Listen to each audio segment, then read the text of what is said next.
Amma ba'du. Para muhibbin rahimakumullah, al-ismu tsani min asma'illahil husna ar-Rahman. Nama yang kedua dari asma'il husna adalah ar-Rahman. Ar-Rahman seringkali kita maknai dengan Maha Pengasih. Walladzi an'ama bi jalailin ni'amil ladzi la yatasawwaru suduru jinsiha minal ibad. Ar-Rahman itu adalah yang mengasihkan nikmat-nikmat yang besar yang tidak mungkin bisa dilakukan oleh hamba-hambanya. Itu arti Ar-Rahman, yang mengasihkan nikmat-nikmat yang besar yang tidak mungkin bisa dilakukan oleh hamba-hambanya. Nah, itu Ar-Rahman. Nikmat-nikmat yang besar itu contohnya seperti dia mengasihkan roh kepada kita. Nah, ini tidak akan bisa dilakukan oleh seorang hamba juga pun. Dia mengasihkan akal kepada kita. Dia mengasihkan iman kepada kita. Dan lain sebagainya. Segala macam nikmat yang dikasihkan kepada kita yang mana tidak bisa dilakukan oleh hamba-hambanya, itulah Ar-Rahman. Oleh karena itu tidak dibolehkan seorang makhluk jiwa pun diberi nama dengan Ar-Rahman ini. Tidak dibolehkan. Itu mutlak hanya nama Tuhan, nama Allah Subhanahu wa ta'ala. Ar-Rahman itu adalah yang meliputi kebaikannya untuk orang beriman, untuk orang-orang kafir, untuk makhluk seluruhnya. Orang kafir itu bisa hidup, bisa senang karena Allah punya nama Ar-Rahman. Karena Ar-Rahman tadi adalah yang meliputi kebaikannya, baik terhadap orang yang beriman, orang-orang kafir, maupun makhluk yang lain. Oleh karena itu biasa di dalam doa disebut Ya Rahmanad dunya wal akhirah. Wahai Rahman yang pengasih baik di dunia maupun akhirat. Di dalam kitab Risalah Al-Qushairiyah, kitab yang sangat terkenal, disebutkan Wakila inna majusiyan istadhafa Ibrahim al-Khalil alaihi salam faqala lahu in aslamta adabtuk. فقال المجوسي إذا أسلمت فأي منه تكون لك علي فمر المجوسي فأوحى الله إلى إبراهيم يا إبراهيم لم تطعمه إلا بتغييره دينه نحن منذ 70 سنة نطعمه على كفره فلو أضفته ليلة ماذا عليك فمر إبراهيم عليه السلام خلف المجوسي وأضافه فقال له المجوسي أي شيء كان السبب الذي بدا لك فذكر له ذلك فقال المجوسي أهكذا يعاملني ثم قال أعرض علي الإسلام فأسلم. Ada seorang majusi sudah tua, berumur 70 tahun, datang kepada Nabi Ibrahim alaihissalam minta makan. Mungkin kelaparan si majusi ini, penyembah api, datang kepada Nabi Ibrahim minta makan.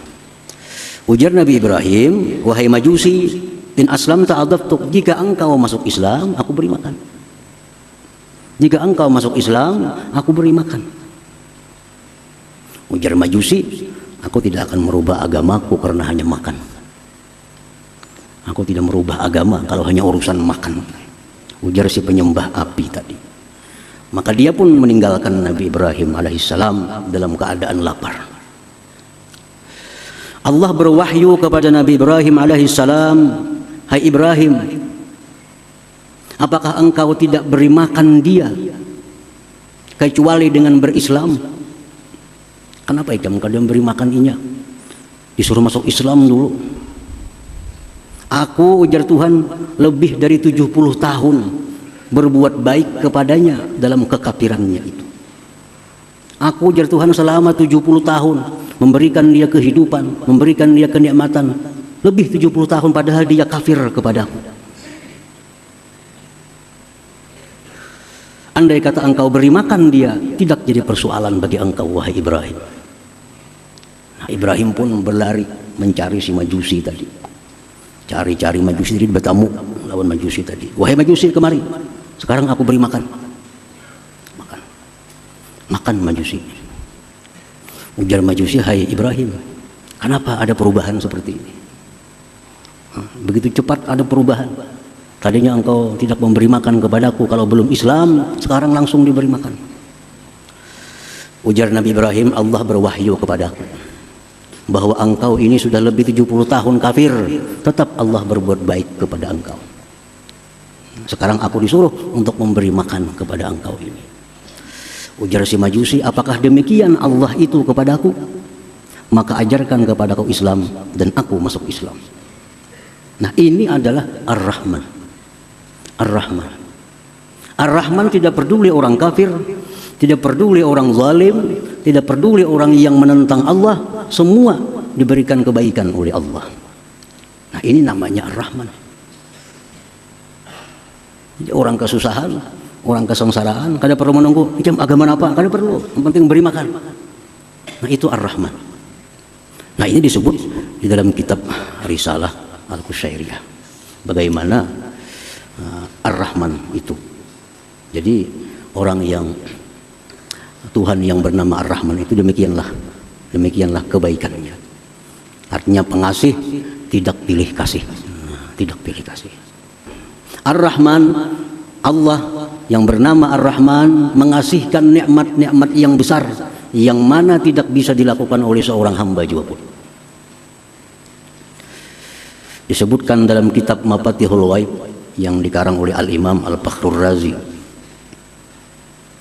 Hukiya an Ibrahim bin Adham annahu qala kuntu dhaifan li ba'dil qaum faqaddama al-ma'idah fanazala ghurabun wa salaba ragifa fattaba'tuhu ta'ajjuba fanazala fi ba'dit talal wa idza huwa bi rajulin muqayyad masdudil yadain fa'alqal ghurab dzalika ar-ragib ala wajhi. Ibrahim bin Adham, salah seorang yang dikenal waliullah dari Persia yang wafat tahun 162 Hijriah. Beliau berkisah, aku bertamu ke suatu kampung. Dihidangkan kepadaku beberapa potong roti. Tiba-tiba datang burung gagak menyambar roti. Satu potong dari roti itu. Habis sambarnya terbang lagi burung gagak. Ujar Ibrahim bin Adham, aku merasa takjub. Ada apa burung gagak?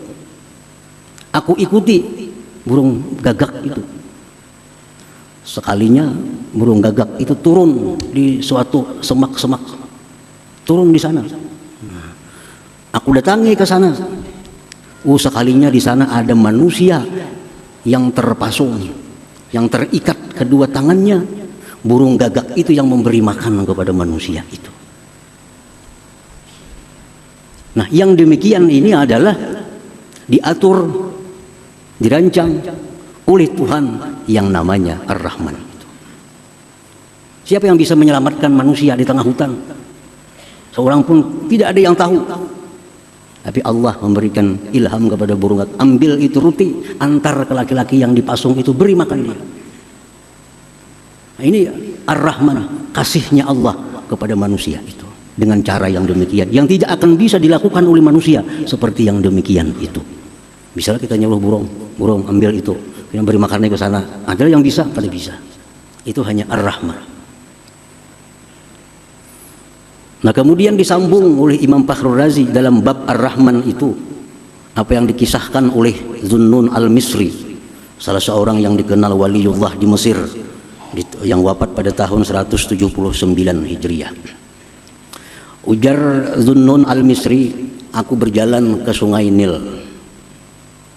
Begitu aku sampai di Sungai Nil, ada kala yang besar berjalan cepat. Kala. Aku iringi. Kemana kala itu berjalan cepat? Sekalinya si kala ini berjalan cepat menuju bibir Sungai Nil.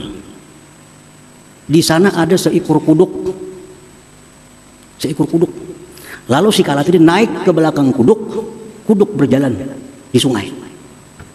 Aku ambil jukung, kapal kecil. Aku iringi, kemana kuduk tadi membawa kala.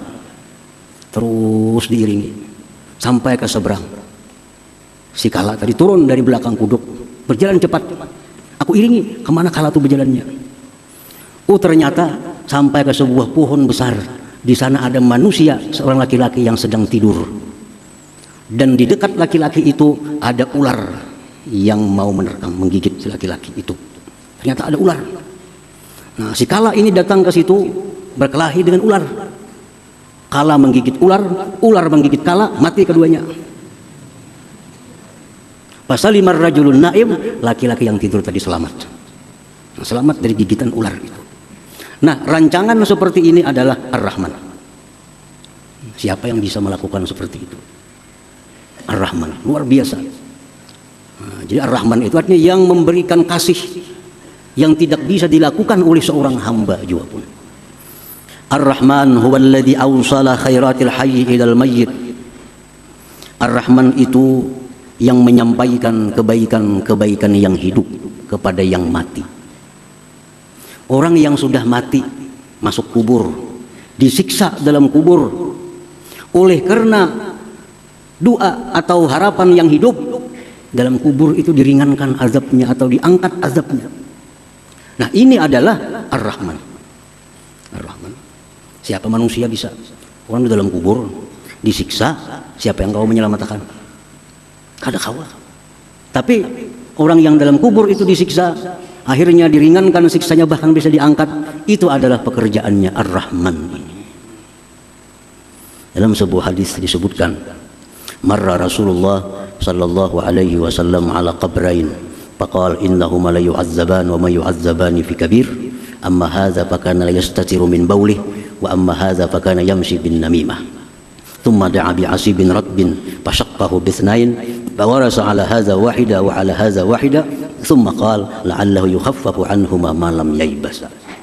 Rasulullah SAW melewat di kota Madinah, ada dua kubur. Ujar Nabi lawan sahabat, ini orang yang dalam kubur ini kedua-duanya sedang disiksa. Nabi tahu hal-hal yang alam malakut ini disiksa. Padahal ujar Nabi, ini orang disiksa bukan karena perkara yang besar, artinya perkara yang begitu mudah dia hindari di dalam dunia. Satu ini ujar Nabi disiksa di kubur karena kada hati-hati kencing, bekamih kada hati-hati, akhirnya najis dibawa sembahyang jadi kada sah. Nah, bekamih kada hati-hati. Nah, akibatnya dikubur disiksa. Hal kecil. Ada yang satu ini ujar Nabi disiksa di kubur karena dia suka anjur atar. Kabar sini bawa ke sana, panas orang sana mendengar. Bawa lagi ke sini, panas pulang orang sini mendengar. Jadi orang kada bertakuran. Jadi bahwa gara-gara ini. Nah, ini orang dalam dunia hidupnya itu dikubur disiksa aja, disiksa. Lalu Rasulullah SAW mengambil pelapah kurma yang masih basah.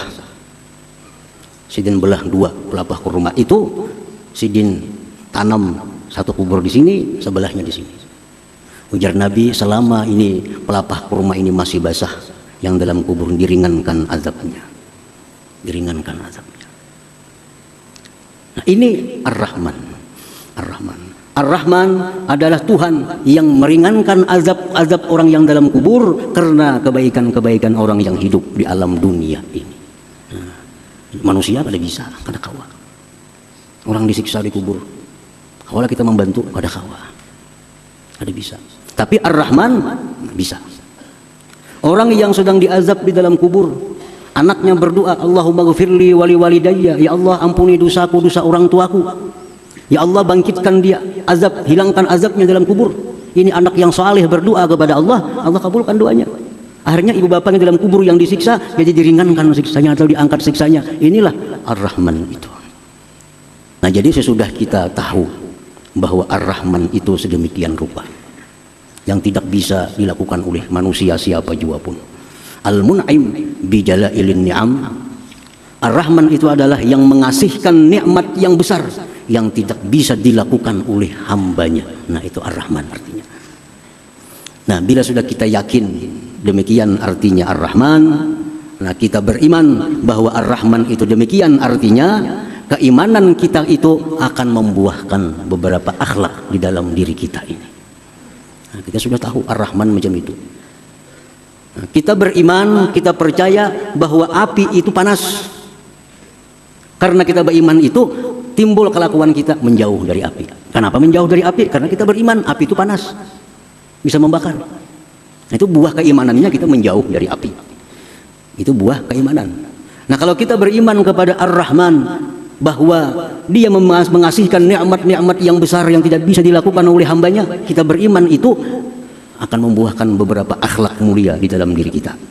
Imam Al-Ghazali rahimahullah mengatakan, apa buahnya? Ayyarhama ibadallah al-ghafilin fayasrifuhum an tarikil ghaflah ila Allah azza wa jalla bil wa'zi wan nushi bi tarikil lutfi dunal unf wa ayyanzura ila al-usad bi 'ainir rahmah la bi 'ainil izra wa ayyakuna kullu ma'siyatin tajri fil alam ka musibatin lahu bi nafsihi fala ya'lu bi izalatiha bi qadri wus'ihi rahmatan lidzalikal 'asi ayyata'arrada li sakhatillah wa yastahiqqal bu'da min jiwarihi. Orang yang beriman kepada Ar-Rahman, satu, dia akan menyayangi hamba-hamba Allah yang lalai kepada Allah. Dia akan sayang kepada hamba-hamba Allah yang meninggalkan Allah, yang menentang Allah. Dia sayang. Dia arahkan mereka itu ke jalan Allah dengan nasihat yang lemah lembut. Jadi melihat orang yang maksiat, melihat orang yang menentang Allah, dia kasihan, dia sayang, lalu dia ajak ke jalan yang benar dengan cara yang lemah lembut. Yang kedua, dia memandang kepada orang yang maksiat itu dengan pandangan kasih sayang, bukan pandangan menghinakan. Melihat orang maksiat itu kasihan, bukan murka, bukan menghinakan. Yang ketiga, bahwa adalah tiap-tiap maksiat yang terjadi, yang dia lihat itu adalah musibah pada dirinya sendiri. Setiap dia melihat ada orang maksiat, dia menganggap itu musibah bagi diriku. Maka dia berusaha untuk menghilangkannya dengan sekedar kemampuannya, karena sayang kepada orang yang maksiat itu. Jadi orang yang sudah mengenali Ar-Rahman, sudah beriman kepada makna-makna Ar-Rahman, dia akan selalu mengajak orang-orang yang maksiat untuk ke jalan Allah dengan lemah lembut dan memandang mereka dengan pandangan kasih sayang, dan lagi menganggap bahwa maksiat yang dilakukan inya itu adalah musibah bagi diriku. Beberapa contoh Rasulullah SAW sebagai nabi yang sangat beriman kepada Ar-Rahman itu disebutkan dalam sebuah hadis an Abi Umamah radhiyallahu anhu qala inna syabban atan nabiyya sallallahu alaihi wasallam faqala ya Rasulullah i'dhan li bizina fa aqbala al-qaum alayhi fa zajaruhu wa qalu mah qalat nuh padana minhu qariban faqala fajalasa qala atuhibbu li ummik qala la wallah ja'alani Allah fidak qala walan nas yuhibbuna ka ummahatihim li ummahatihim qala atuhibbuhu li banatik qala la wallah ya Rasulullah ja'alani Allah fidak qala walan nas yuhibbuna li banatihim ila akhir hadis. Rasulullah SAW waktu berkumpul dengan sahabat, tiba-tiba datang seorang pemuda. Pemuda ini berkata, ya Rasulullah, izan li bizzina. Wahai Rasul, izinkan ulun untuk melakukan zina. Sahabat takjub, wah siapa ini? Ada anak memukul, ada yang marah. Di hadapan Rasulullah, minta izin, hendak minta bulihakan berzina. Apa ujar Nabi? Beparak sini kan. Beparak si laki-laki tadi. Ujar Nabi, ikam hakunlah, ikam maulah mama ikam itu dizinahi orang. Kada wahai Rasulullah, kada hakun mau dizinahi orang. Ujar Nabi, orang lain pun kada hakunnya mamanya dizinahi orang. Ikam maulah, ujar Nabi, anak ikam, putri ikam dizinahi orang maulah. Kada hakun, akhirnya anak dizinahi orang. Ujar Nabi, orang-orang pun kada hakun anaknya itu dizinahi orang. Ikam ujar Nabi hakunlah, acil ikam, ading abah ikam, ading mama ikam dizinahi orang. Kada hakun wahai Rasulullah. Ujar Nabi, orang din kada hakun juga, orang lain pun kada mau juga acil-acilnya dizinahi orang. Lalu Rasulullah SAW meletakkan tangan kepada laki-laki tadi. Sidin doakan Allahumma tahhir qalbah waghfir dzambah wa hassin farjah. Ya Allah, bersihkan hati ini orang, ampuni dosanya, pelihara kemaluannya. Laki-laki itu berkata, setelah aku keluar dari tempat itu, tidak ada sesuatu yang aku benci selain daripada zina itu. Nah, ini cara dakwahnya Rasulullah.